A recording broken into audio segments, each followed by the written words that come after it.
the new segment we want to do.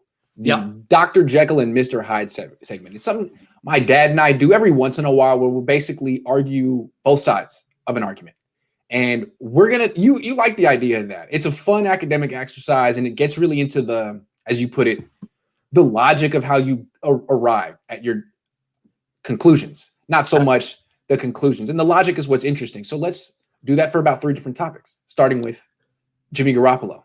This is a Jimmy Garoppolo episode. We've been talking a lot about his replacement, but in my English major background, he is now the player on the team with the most conflict, the most interesting person on the team. So I like that we're going to talk about Jimmy today.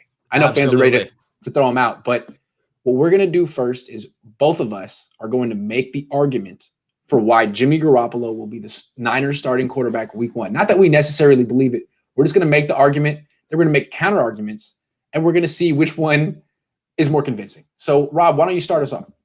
Yeah, absolutely. I appreciate it, Grant. And also just want to take 1 second to really thank you for what you're doing in putting forth all of these different personalities and different takes on what's going on with the 49ers. I just want to thank you for doing that. It really has been fun to watch. I think that it's cool to get all these personalities out there.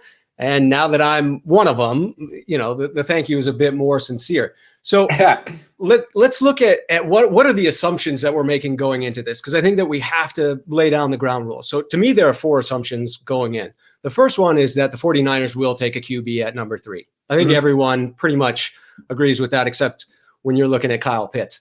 Number 2, we're ignoring the one-off scenarios, right? Yeah, the world could get hit by an asteroid tomorrow, but that's probably not going to happen. So those are out. Right. Number 3, we're going with the 2 most likely scenarios. Yes. If you did Family Feud style of surveying 100 people, these would be the 2 that get the most votes.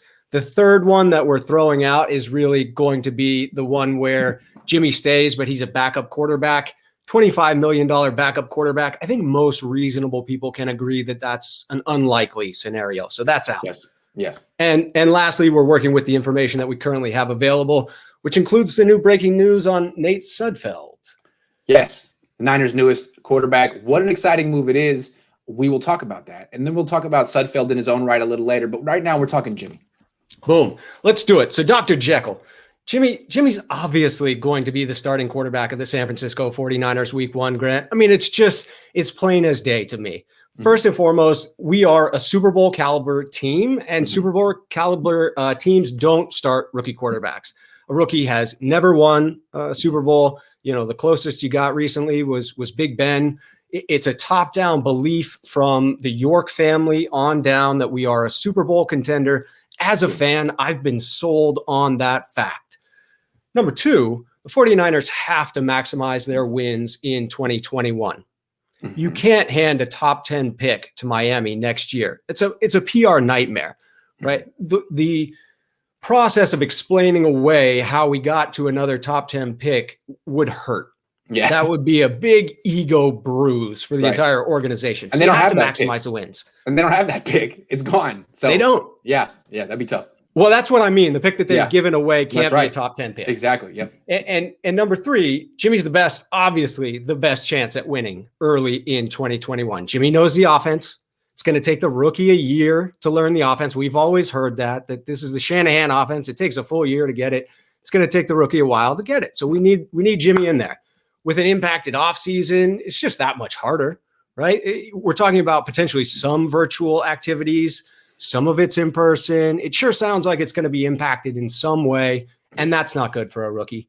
And if Jimmy struggles, you can always fall back on the rookie. If you start Jimmy week 1, and that's what we're talking about here is week 1, you can start the rookie week 2, week 3, and so on and so forth. If you start the rookie week 1 and he struggles, you're in for a rough season. Oh, yeah. Right? Yeah. And lastly, fourth point, starting in week 1, is the best case for Jimmy as well. It's the best way for Jimmy to reestablish his own value as a starting quarterback within the league and earn himself a starting role on another team, right? We know that this relationship is coming to a close. You can feel about that how you will, but you got to set Jimmy up for success. And so Jimmy should want to be the quarterback here in week 1, as opposed to getting traded prior to that. Sure. And then lastly, it's the best development for the rookie as well, in my mind, right? You give him the Patrick Mahomes, Aaron Rodgers treatment. You allow him to learn the system completely before throwing him to the Wolves. And really the Sudfeld news, that's just a camp body. It's just a 1-year deal. He's probably not going to make the roster. So in my mind, it doesn't change the fact that Jimmy is for sure locked in, week 1 starter. Yeah, and then there's more points you can make. Like, let's say the 49ers draft Justin Fields or Trey Lance, as the fans want them to, and they pass on Mac Jones, and that's just a smokescreen. Well, Justin Fields, for all of his gifts, coming from a spread offense, he's never played in a pro style. He was at Georgia, but he didn't play at Georgia. Right. It might take him a while to transition to the offense. Also, his strengths are nothing like Jimmy's strengths. He's big, he's fast, he's a strong arm, he can throw down the field. But his weaknesses are Jimmy's weaknesses. Right. The inability to find the open guy quickly, the inability to read defenses quickly, and it leads to you holding the ball. So there could be a transition for Fields. And then, of course, for Lance, he only completed like 200 throws in college. So if that's the way the Niners want to go and they want to go with the high upside project, then that's all the more reason to keep Jimmy Garoppolo, because those guys aren't even ready. Absolutely. Those guys are going to need a considerable portion of the season in order to get to where they could step in, again, on a Super Bowl caliber team, as we're constantly reminded. No question. Absolutely. They got to win now, and those guys probably aren't ready to execute this particular pro-style offense the way Kyle wants it, because they haven't done it before. Right. They really haven't.